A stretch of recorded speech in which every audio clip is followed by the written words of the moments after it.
If you're watching this, then you're probably preparing to be a birth partner, maybe for your partner, a friend, or family member. First of all, let me say this. Your role as a birth partner is so important. You have the power to make the birthing experience calmer, more supportive, and even more empowering for the mother about to give birth.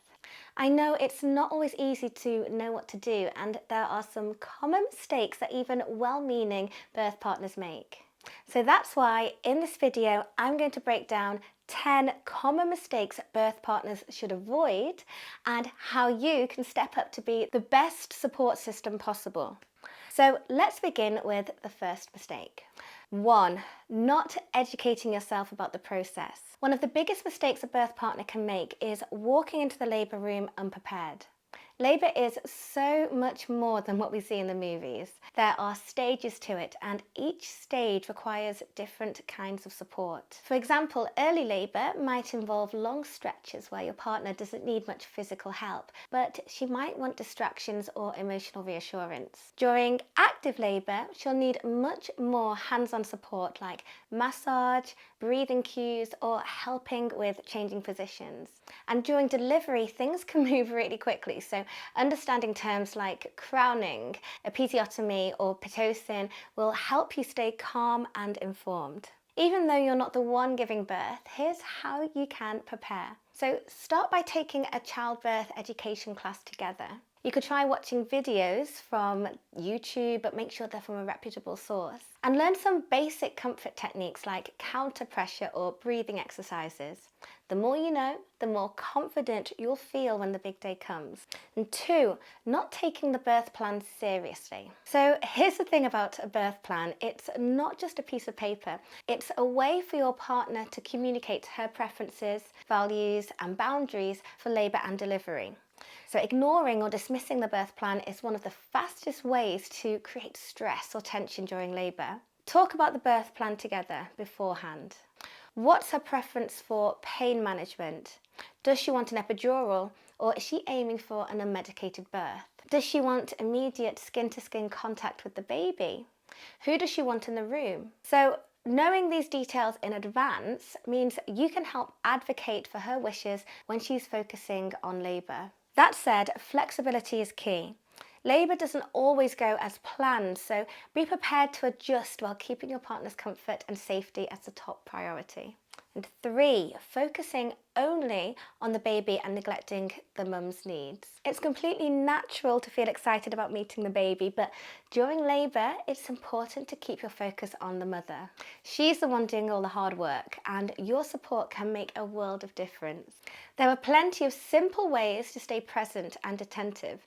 So you could try offering her water if she's thirsty, make sure she's staying hydrated, or use a cool cloth on her forehead if she's feeling overheated.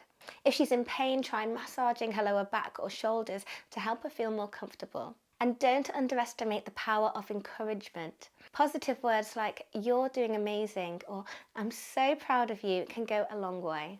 At the end of the day, she's the star of the show, and by caring for her, you're also creating the best possible environment for the baby to arrive. 4, being passive or distracted. One of the worst things you can do as a birth partner is to sit back and just let everything happen without being involved. Labour is not the time to be scrolling through your phone or zoning out. Being an active birth partner means staying engaged even when you're unsure of what to do. If you're not sure how to help, just ask. So simple questions like, "Do you need me to hold your hand?" or "Would you like me to rub your back?" Again, can go a long way. And remember, sometimes just being present is enough. Make eye contact, hold her hand, and let her know she's not alone. 5, panicking or losing your cool. Labour can be intense, and there might be moments when things don't go as planned. It's natural to feel overwhelmed, but as a birth partner, your most important job is to stay calm. It can add stress to an already challenging situation. To stay grounded, try taking deep breaths if you start to feel anxious. And remind yourself that the medical team is highly trained to handle emergencies. Focus on being a steady, calming presence for the mother. She'll look to you for reassurance. If you find yourself needing a moment to regroup, that's okay to step out briefly, but be sure someone is there to support her while you're gone. 6, failing to advocate for her. So during labour, your partner may not be able to speak up for herself, especially during contractions or medical procedures. As a birth partner, you can be their voice.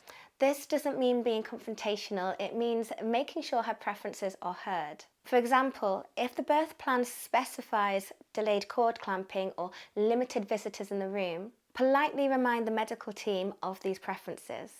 Advocacy also means asking questions. If a doctor suggests an intervention, don't be afraid to ask, what are the risks and what are the benefits? Or are there any other options we can try first? 7, not preparing yourself physically and mentally. Labour is a marathon, not a sprint. It can last anywhere from a few hours to a full day or even more, so it's important to be ready for the long haul. Preparing yourself physically and mentally will make a big difference, so make sure to pack snacks and water to keep your energy up and wear comfortable clothes and shoes since you might be on your feet a lot. And don't forget to get plenty of rest in the days leading up to the due date so you're refreshed and ready. When you're well prepared, you'll be in a much better position to support your partner through every step of the journey. 8, minimizing her experience or emotions. So comments like, it's not that bad or you're fine can be incredibly dismissive during labour. Even if you mean well, it can make your partner feel unsupported. Instead, focus on validating her feelings. Say things like, I know this is hard, but you're doing amazing. Or, I'm so proud of how strong you are. Even if you don't fully understand what they're going through, showing sympathy really does make a huge difference. 9, not communicating with the medical team. So as a birth partner, you are part of the team. Introducing yourself to the doctors and nurses and staying informed about what's happening can make everything run more smoothly. For example, if a nurse comes in to explain something, listen carefully and ask questions if needed. This not only keeps you informed, but also helps you relay information to your partner when she's focusing on labour. 10, forgetting about postpartum support.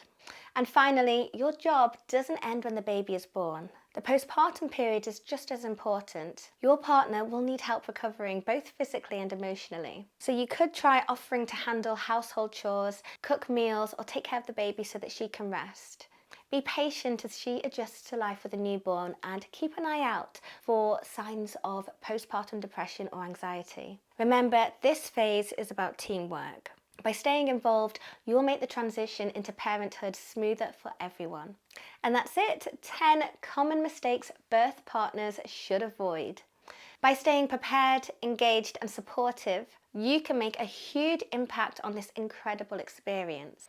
Don't forget to subscribe to my newsletter to receive a free labour and birth cheat sheet, and I've also got a birth preferences planner to help you feel even more confident and ready for the big day.